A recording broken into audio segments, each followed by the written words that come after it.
Welcome back to KNR Sports Talk. I'm host Ray Smith, and this is I'm Kreightyn Johnson, and this is Ryder Sample, wide receiver and DB. It's nice to meet you. It's a pleasure to have you on the podcast, and you guys are off to a great start this season. And I just want to start out with something easy. How's this season been for you guys so far?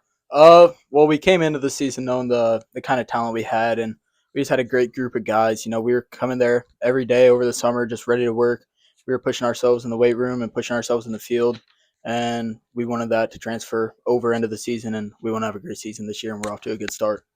I'm going to mention the first thing that I'm going to go through is defense, and you guys are putting up. I look at 8-man scores, and it's kind of just been a lot of offense, shootouts. You guys are putting up great defensive statistics, and if I believe, you guys have only given up 20 points in 2 games this year, 2 out of 5. What's been the defensive presence? Is that something you guys focus on a lot? Yeah, there was a lot of people doubting our defense, really. They were saying our defense is questionable all offseason, and we came out there just wanting to prove them wrong. We are a very aggressive defensive team. Our goal every week is to not let our opponents even get in the end zone, and we plan on keeping that mindset for the rest of the year. you talk about the mindset. What really is the mindset going into these games? Like, do you guys have any routines you do before games, just to, like prep up or anything, or like what's it like? We know our skill. We study. We watch film. We learn our opponent, and we just go in there and we don't take plays off. We give 100% every single play, and we just fight for our guys next to us.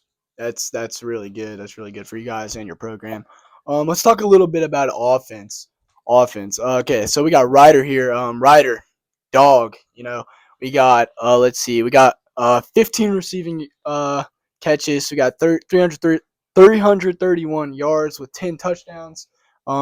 He's also a running back as well. He got 10 carries, 135 yards for 4 touchdowns. Talk about yourself on the offensive side. I got to give credit to all my guys up front. They give my quarterback plenty of time to get rid of the ball. When I'm running it, they give me great lanes. So really the props goes all of them. I've got the speed, but they really make it happen up front for me.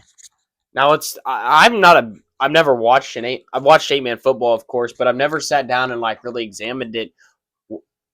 Have you ever played 11-man in your life, and is there a difference between it, or is it just go out there and play football? I've never played 11-man. Really, it's just, it's the same game essentially, just with less players. Do you love 8-man? I love 8-man. It's so much fun. One thing I do think is different is just the tempo of the game. I feel like 8-man's more of a fast-paced game, and I just love that aspect of it. That's good. That's good. We already talked about defense, but Pattonsburg's been putting up some pretty good numbers on the offensive side. Not very much defense, so that definitely gives you guys an advantage, especially with you guys being such a great and aggressive defensive team. Also leading in a lot of offensive statistics as well. So, what are you guys' game plan to stop them, knowing they're air raid? Our DB. I like to think we have one of the best DB cores in 8-man right now. We've got Landon Carlson, our quarterback, subbing in there. He's 6'4". He covers an insane amount of ground. We've got Jax Jundy. He's a sophomore. He's finally healthy this year.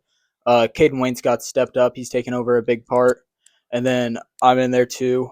We've got a lot of speed back there. And the DBs this year, we've got a new defensive back coach, and we're just all about physicality.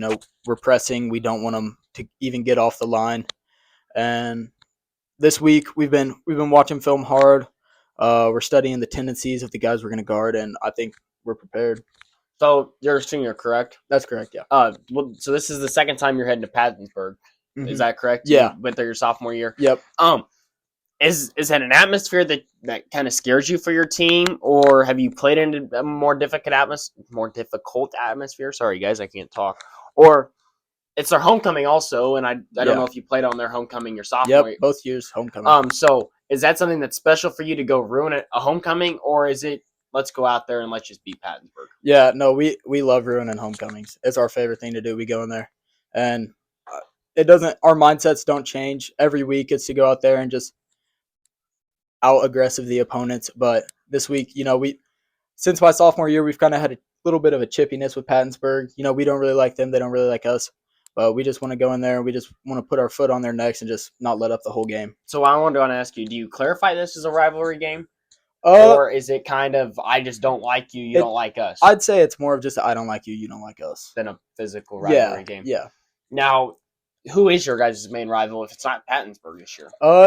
On our main rival, it's probably Stanberry or Worth County. We're looking forward to that Worth County game week 9. Oh, yeah. That's what we really want to play. 4-1 to start this year, I believe. I Yep. believe they are Yeah. 4-1. Rafe, I'm gonna hand over to you. Got anything to add to this? Yeah, we're gonna talk about a little bit of offensive. Sorry guys, we're switching it up quite a bit. Ryder, are you guys like a quick tempo team, or you guys really like chew clock and really just let the play it out? We're more of a tempo team. We go out there. We're looking to score on the first play we get the ball. Like we wanna do that. Kind of tear down the opponent and just let them know what we're about. Like we're not out there to ease it down the field. Like obviously if we have to we will, but we're out there and we're trying to score as fast as we can and then get the ball right back. Yeah, that's great. Also for your program. A lot of teams like that we've talked about, we've noticed watching film, they're like a 3 yard plays, 4 yard plays, 5 yard plays, first down, same thing, repeat basically until a really big play opens up. Are you guys like a consistently home run type play, or are you guys like inch by inch just and then go yard? Kind of depends on the situation. We like to go for our shots, and we rep out our plays constantly over the week, so everybody knows their assignments. Our guys up front get it done. The guys outside, they know their routes. They know how to run them against the covers that we're facing. Our quarterback obviously knows the read he's probably going to make. Works on that all week. Our running back knows where the hole is going to open up. So we're trying to get that big shot when we can. I want to ask you about your quarterback. He's thrown 18 touchdowns, but that number impresses me, but not as all near as the number. He has 0 interceptions. What's gone into him not turning the ball over? Do you give credit to? Do you give the main credit to coaches? Is it the scheme? Is it the up front of the line? Is it the wide receivers going to work, or is it just him being really good? Honestly, I give it to all aspects there. He's putting in work in and out of the season. Landon Carlson, he's a sophomore. He's an amazing quarterback. Sophomore? He is. Wow. He sees the field really well. He's 6'4", so that obviously helps him. He's got crazy arm talent, and he doesn't just go off first read. He progresses and goes through all of his reads. So I'd say it's quarterbacks. It's the guys up front. Guys up front have been putting in work this year. Only 1 sack, I believe, has been allowed all year. So props to them as well. No, this is a very noticeable comparison that me and KJ have both made. Comparing Pattonsburg quarterback to King City's quarterback. King City's quarterback will run it. He is not afraid of contact. I've watched that on KQ2 Sports film, and just like the difference is, he's obviously lengthy. He's pretty quick. He's agile whenever he runs the ball. He makes smart reads. Obviously, he doesn't like turning the ball over. But Pattonsburg, he will not run it. I believe he's scared of contact, especially if he's not running it, stuff like that, and he's looking to pass the ball. So you guys take the first read away. Your D line, are they getting to the quarterback, you think, a lot this game, or what? Yeah. Over the summer we focused a lot on speed training. So our guys up front, like they're big, they're fast, they're nasty. They're getting to the quarterback. They're wanting to get a sack. We've really been focusing on how their quarterback is more of a pocket passer. Like he really doesn't want to run the ball, like Rafe said. He's more of a standing there, make one read, and just give his receivers a chance to go get it. So we really think that this week, with how fast of pressure we get, that hopefully he just throws it up like he has been, and the cornerbacks can feast off that and get a few interceptions. I do want to ask you, I was looking back at the schedule the other day and looking back at it now. Neither of you guys were real impressive to start off the season. Last year they went 1-9, so not an impressive team at all. And last year you guys started off slow, but you guys did bounce back middle of the year. This is kind of a different game for you guys against them. As both teams are 5-0, I do want to mention both teams are 5-0 and 3-0 in conference to start off this year. I rank Pattonsburg my number 7 team in 8-man just because they haven't put much up on their schedule yet that impresses me. I ranked you guys number 3. You guys are putting up great numbers. Does this week add any extra pressure to you guys? Or I ask this to everybody, or is it just another week of football for you guys? It's really just another week of football. We've been game planning super hard all week.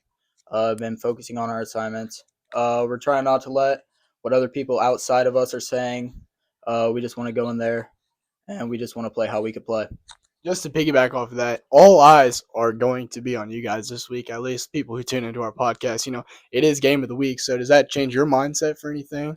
No, we actually talked about this as a team, and we're just trying not to let any of the outside stuff affect us. We just want to go in there and just play our game. Ryder, do you have anything else to add before we wrap this one up? I don't. Go Wildcats, of course, Go Wildcats. this weekend. It's the game of the week for me, and I gave this the game of the week. King City looks to go ruin the homecoming of Pattonsburg. Both teams are 5-0. One of them will escape as an undefeated team. One of them will lose their first game of the season. It's a big game for you guys. I appreciate you coming up, Ryder. Yep. It was a pleasure having you. I hope to see you again. Yep. Hope to see you guys heading to a title run for 8-man. So. This will wrap up KNR Sports Talk. This is wide receiver DB senior Ryder Sample from King City Wildcats. They take on Pattonsburg. That's Friday, October 3rd. This will wrap up KNR Sports Talk. Thank you guys for tuning in. Go follow Ryder on Instagram. I'm sure he has everything. Yeah. I'm sure there's some great stats and highlights of Ryder.